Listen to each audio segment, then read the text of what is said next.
वाइसरॉयज़ और governor general of India के इस सीरीज़ में आज हम लोग जिस वाइसरॉय के बारे में जानने का प्रयास करेंगे वो मास्टरली इनएक्टिविटी के जन्मदाता थे।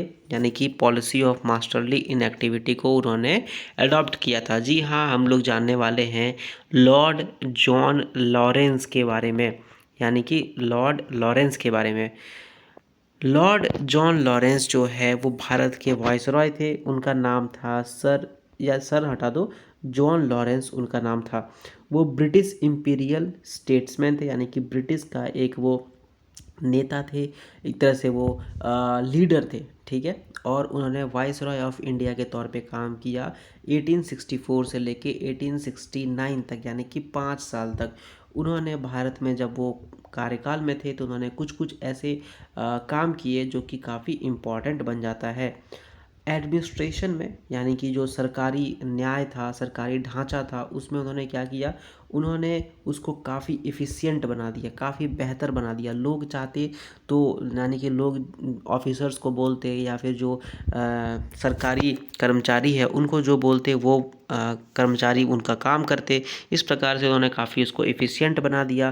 ट्रांसपेरेंसी गवर्नमेंट में बढ़ा दी गई, यानी कि जो सरकार थी उस टाइम की, उसकी सरकार अब जान सकती थी कि किस ऑफिसर के पास क्या काम है और उसने कहीं घूस वगैरह तो नहीं ना लिया। यानी कि ट्रांसपेरेंसी, पारदर्शिता जो है वो बढ़ गया।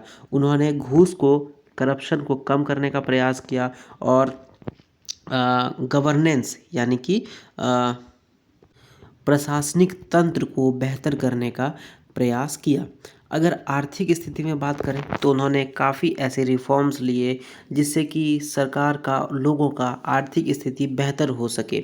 जैसे कि उन्होंने रिवेन्यू कलेक्शन में जो टैक्स वगैरह का कलेक्शन होता था गवर्नमेंट के पास, उसमें उन्होंने इम्प्रूवमेंट लाने का प्रयास किया। जो कर्जा वगैरह होता था, जो पैसे का लेन देन होता था, उसको उन्होंने स्टेबल करने का प्रयास किया, उसको स्टेबिलिटी देने का प्रयास किया। इनकम टैक्स को उन्होंने फिर से रिवाइज़ किया, यानी कि जो लोग इनकम टैक्स देते थे उसका जो पूरा सिस्टम था उसमें काफ़ी सारे चेंजेस लाए गए।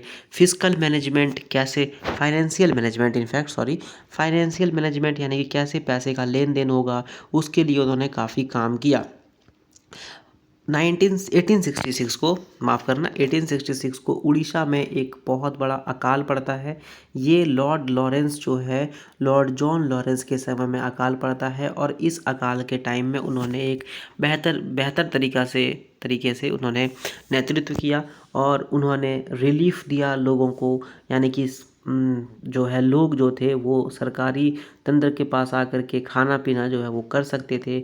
उन्होंने मैनेजमेंट को बेहतर किया, किस प्रकार से सरकार जो है वो लोगों को मदद कर सकती है इस सूखे की स्थिति में। फेमाइन का मतलब होता है सूखा, यानी कि अनाज जो है वो पैदा ही नहीं हुआ अच्छी तरीके से, इसलिए लोगों को खाने का लाले पड़ जाते हैं और भुखमरी में काफ़ी लोग मर जाते हैं, ठीक है। हालांकि जब इंडियन नेशनल कांग्रेस आया तो उन्होंने बोला कि यार ये जो उड़ीसा वाला फेमाइन है ये बहुत ख़राब हुआ था, काफ़ी लोग मर गए थे, वो बात सही है।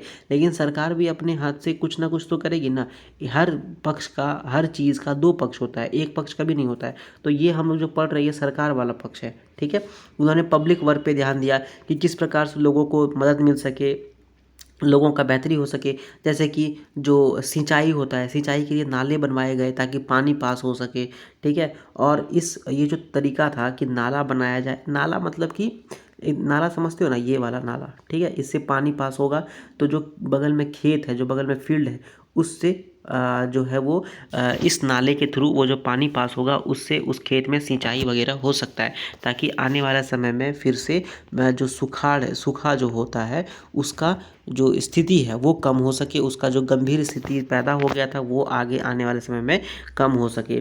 टेलीग्राफ को एक्सपेंड किया गया। टेलीग्राफ आपको याद होगा लॉर्ड डलहौजी ने स्टार्ट किया था, तो लॉरेंस ने क्या किया, उसको टेलीग्राफ नेटवर्क को भारत में और बढ़ाया और बेहतर करने का प्रयास किया।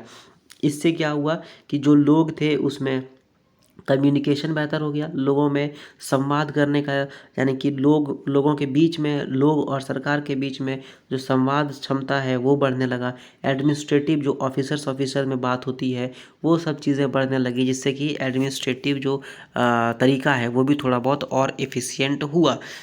इस प्रकार से जॉन लॉरेंस ने ये सोचा कि जो भारत का यानी कि जो भारत देश का एडमिनिस्ट्रेशन है, जो इंफ्रास्ट्रक्चर है, उसको किस तरह से बेहतर किया जा सके ताकि आगे आने वाले जो वाइसरॉयज़ होंगे उनको ज़्यादा दिक्कत या तकलीफ़ ना हो। पोस्टल सिस्टम याद है हम लोगों ने कि लॉर्ड डलहौजी ने पोस्टल सिस्टम को बेहतर करने का प्रयास किया। उसी के कदमों पर बढ़ते हुए जॉन लॉरेंस ने भी इसको और बेहतर करने का प्रयास किया और लोगों को इसमें जुड़ने का प्रयास किया और जितने भी भारत के अंदर लोग थे उनको जो है वो यूनिफॉर्म पोस्टेज रेट से, यानी कि जो भी अब पोस्टल सर्विस का यूज़ करेगा उसको एक ही पैसा देना पड़ेगा। इस प्रकार से इसका यूज़ करने से क्या हुआ कि लोग जो हैं सो ज़्यादा इसका यूज़ कर सकते थे, कम्युनिकेशन बढ़ता और ट्रेड भी इससे बढ़ सकता था। ठीक है। प्रिंसली स्टेट यानी कि राजा नवाबों के बीच का अगर बात करें तो उनसे कैसा संबंध था, तो लॉरेंस ने एक पॉलिसी अडॉप्ट किया जिसका नाम था नॉन इंटरफेरेंस, यानी कि किसी प्रिंसली स्टेट का कोई भी नवाब का जो राज्य होगा उसमें जब तक हमारी ज़रूरत नहीं पड़ेगी तब तक हम लोग उंगली नहीं करेंगे। ये वाला जो उनका अप्रोच था, ये अप्रोच काफ़ी अच्छा साबित हुआ, ख़ास करके अफ़गानिस्तान के मामले में। अफ़गानिस्तान का मामला क्या हुआ था कि उस टाइम पे रसिया का इन्फ्लुएंस बढ़ रहा था, तो ब्रिटिश सरकार ने थोड़ा बहुत उसको मिटिगेट किया। लेकिन फिर बाद में क्या हुआ, उन लोगों में यानी कि अफ़गानिस्तान के अंदर में ही कौन राजा बनेगा इस बात को लेकर के काफ़ी सारा हंगामा चल रहा था। तो इसमें ब्रिटेन का कोई यानी कि ब्रिटिश ईस्ट इंडिया कंपनी का, ब्रिटिश इंडिया का कोई ज़्यादा हस्तक्षेप करने की ज़रूरत थी नहीं। तो जॉन लॉरेंस ने क्या किया, उनको बोला कि यार इसको छोड़ दो, ये अफ़गानिस्तान वाले खुद सलट लेंगे, हमको कोई ज़्यादा उसमें उंगली नहीं करना है।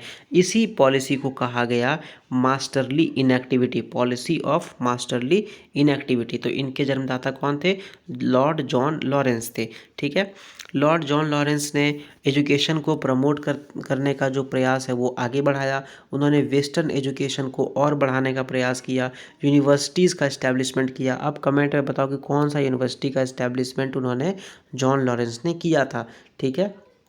जॉन लॉरेंस भारत को 1869 में छोड़ के चले गए, लेकिन उनका लीडरशिप काफ़ी अच्छा था एक तरह से कह सकते हो आप, और उन्होंने ब्रिटिश ईस्ट इंडिया कंपनी में काफ़ी एडमिनिस्ट्रेटिव और फाइनेंशियल रिफॉर्म्स किए, प्रशासन और आर्थिक रूप से काफ़ी सारे रिफॉर्म्स किए। उनका जो पॉलिसीज़ था उसी कारण से आगे आने वाले समय में जो वाइसरॉयज़ होंगे, जो गवर्नर जनरल तो नहीं होंगे, वाइसरॉयज़ जो होंगे उनको बेहतर इंफ्रास्ट्रक्चर मिलेगा और वो अपना गवर्नेंस और बेहतर कर सकते हैं।